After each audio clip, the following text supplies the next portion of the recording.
বারবার ওরা বিভিন্ন আমাদেরকে বোকা পেয়ে ধোকা দিয়ে সিঁড়ি বানিয়ে ক্ষমতায় যে টুল শব্দ ব্যবহার করে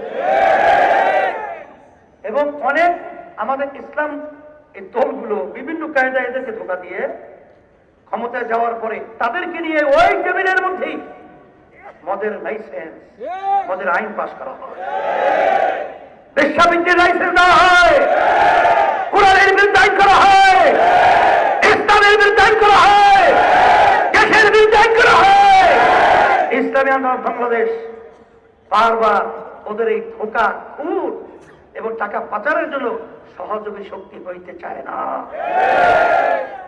এই জন্য ইসলামী আন্দোলন বাংলাদেশ কখনো লেজুর ভিত্তিক পর কাছে হতে চাই নাই।